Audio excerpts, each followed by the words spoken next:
George Parr, you are an investment banker. I am, yes. Yes. And as such, you have your fingers right on the pulse of the financial market. Yeah, very much so, yes. And during the summer, there's been a great deal of turbulence and volatility in the market, yes. Tremendous, yes, tremendous. Yes, and what has caused that? Well, you have to remember two things about the market. One is that they are made up of very sharp and sophisticated people who, these are the greatest brains in the world. And the second thing you have to remember is that the financial markets, to use the common phrase, are driven by sentiment. What does that mean? What does that mean? Well, things, let's say, are just going along as normal in the market, and then suddenly, out of the blue, one of these very sharp and sophisticated people says, "My God, something awful's going to happen! We lost everything! Oh, my God, what are we going to do? What are we going to do?" Shall I jump out of the window? Shall I jump out of the window? Exactly. Let's all jump out of the window.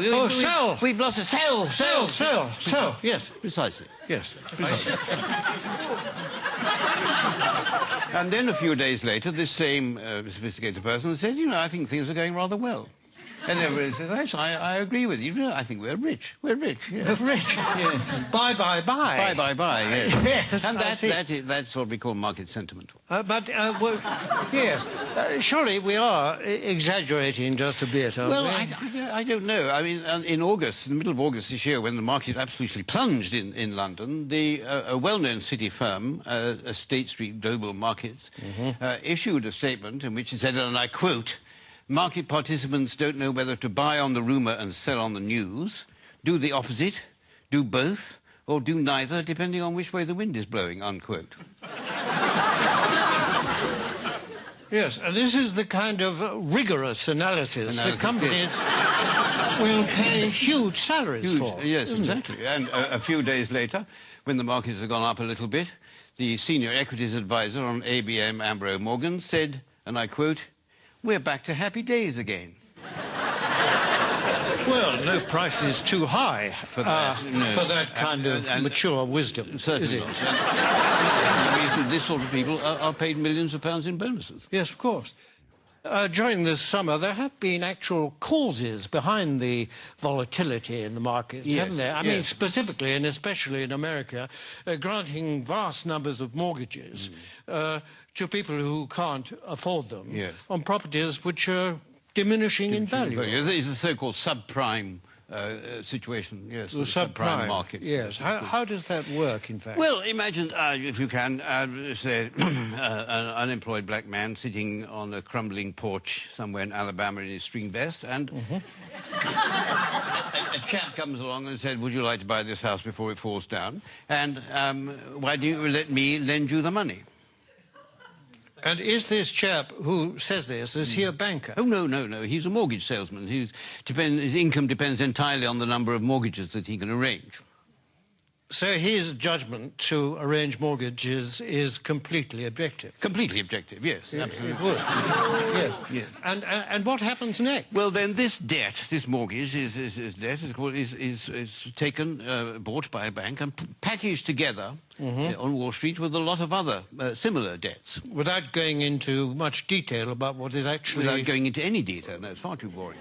And so this is put into a package of debt, and then it's moved on to Wall Street, and this is extraordinary what happens then, that somehow this package of dodgy debts stops being a package of dodgy debts and starts being what we call a structured investment vehicle. An SIV? An SIV, exactly, yes. Yes, I see. And then someone like you comes along and buys it. I buy it, yes, and then I will ring up, I don't know, somebody in Tokyo and say, "Look, I've got this package, do you want to buy it?" And they say, "What's in it?" I say, "I haven't got the faintest idea." And they say, "How much do you want for it?" And I say, $100 million, and then they say, "Fine, that's it." And that's the market. And presumably this package, I mean, that kind of thing can happen several times to the same package. Possibly, yes. And every time it does, of course, then you or someone like you will get a fee and a markup and a profit, yes. And so well, you can't expect us to do it for nothing. It's hard work. in view of the fact that in these packages there's a lot of dodgy debt, what is it about it that attracts the financial, risk takers? Yeah, well, because these hedge funds, as they're called, which specialize in these debts, they all have very good names. You mean they're responsible companies? No, I don't know. It's nothing to do with their reputation. They have actually very, very good names. The names they think up for them are very good. I'll give you an example. There's a very well-known American Wall Street firm called Bear Stearns, who have two of these hedge funds which specialize in these mortgage debts.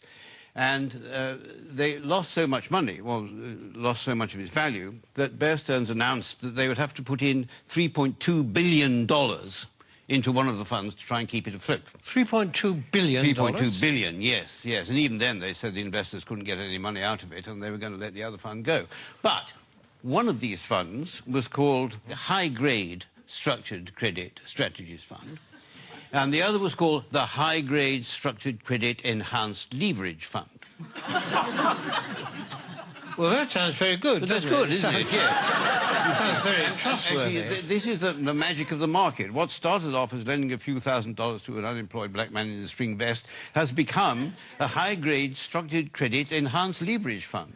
I like the sound of it. It is good. Well, it sounds very trustworthy. I mean, it's got good words in it. It's got words like high. High is good. High is good. Yes. Better than low, anyway, isn't it? Yes, absolutely. And structured is another good word. Very good. Enhanced. I love enhanced. Enhanced is very good. I mean, I'd buy anything if it said enhanced. Absolutely, yes. Yes. It might have been different if it said the unemployed black man in the string vest fund, but yes, because then alarm bells might start to ring. But despite these very plausible names, surely the reality is that the people that lent all this money have been incredibly stupid. Oh, no. The reality is that what was stupid is, at some point, somebody asked how much money these houses were actually worth. I mean, if they hadn't bothered to ask that question, then everything would have gone on as perfectly normal. But unfortunately, they did. I see, but now, you see, people are saying the crisis is likely to turn into financial meltdown. I mean, can that be avoided? It can be avoided, provided that governments and central banks give us, the financial speculators, back the money that we've lost. But isn't that rewarding greed and stupidity? No. It's rewarding what the Prime Minister Gordon Brown called the ingenuity of the markets. That is You see, and we don't want this money to spend on ourselves. We want this money just to go into the market so that we can carry on borrowing and lending money as if nothing had happened without thinking too much about it. Yes, but if the worst came to the worst and you didn't get this money, what then? Well, then there'd be another market crash, and then I would say to you what people like me always say, that it's not us that will suffer, it's your pension fund. Thank you very much, George Parr. A pleasure.